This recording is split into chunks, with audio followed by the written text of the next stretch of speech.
My dear brothers and sisters, I welcome you to the 15th Sunday in Ordinary Time, Year A. Our Lord and Savior Jesus Christ reflects with His disciples today on the parable of the sower. And there are four categories which Jesus points out very clearly in this parable of the sower. That some seeds fell along the path.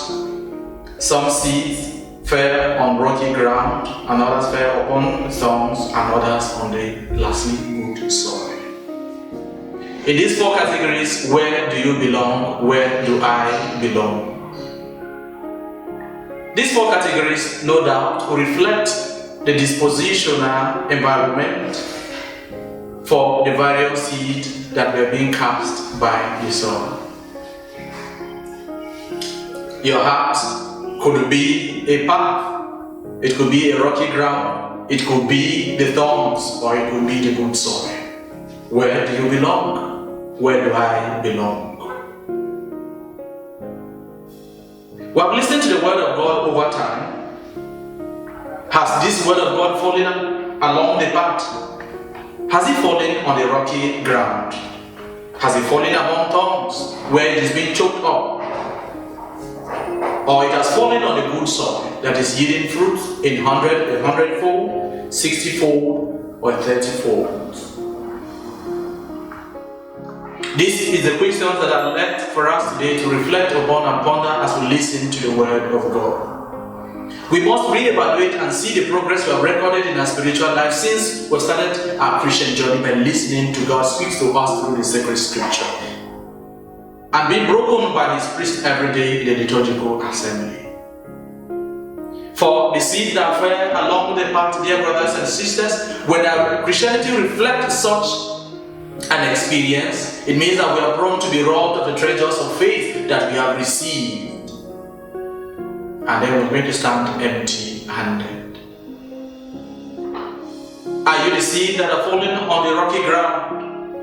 Is your heart closed up that you can no longer listen to the word of God?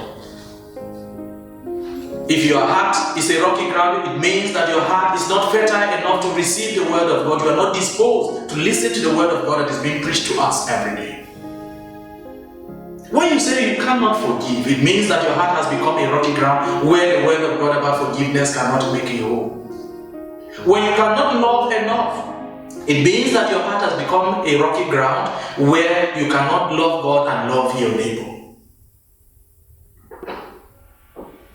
When you insist on taking what does not belong to you, it means that your heart has become a rocky ground where you do not respect the treasures of others. And when our hearts are rocky ground, there is little or nothing God can do for us because we do not have the disposition to welcome Him into our hearts. Do you have a rocky ground? Do I have a rocky ground today, dear friends in Christ? When you forget prayer, you have become a rocky ground. Nothing works in your life. Nothing thrives in your life. Are you the seed that has fallen among the thorns? For optimal results, my dear brothers and sisters, environment is very, very necessary.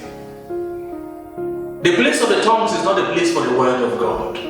For any seed that grows among the thorns, we are told that it grows nevertheless, but it's going to be choked up, and it can never survive it. There's going to be inhibition. Have you found yourself in an environment that is inhibited, that you lack the oxygen that is necessary for you to grow? You lack the air that is necessary for you to come up with life, where the virtues of Christian life are at stake.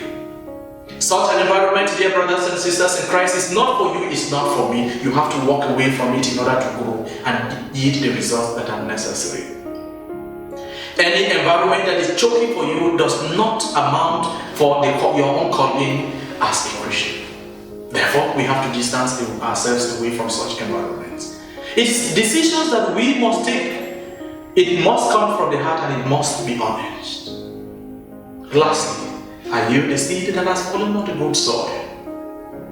Good soil, dear brothers and sisters in Christ, you know, as it pertains to the physical, gives the results that are required and anticipated.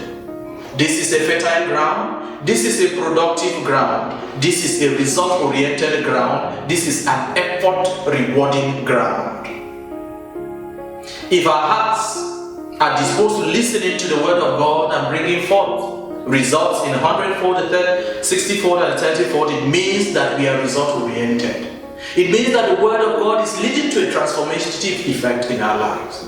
You have listened to the word of God over the years. What fruits can you see? What positive virtues have been cultivated that have been able to transform the lives of others and radiate as that light and the presence of Christ in the midst of your Christian community, in the midst of your family and in the church?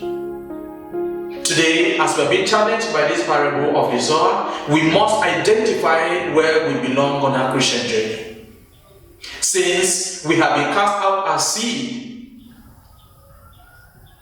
in order to give the results that are necessary, we must receive this word of God that we have listened to as a gift from the lips of the servants of God, so that we may yield fruit 100-fold, in 60-fold, and 30-fold.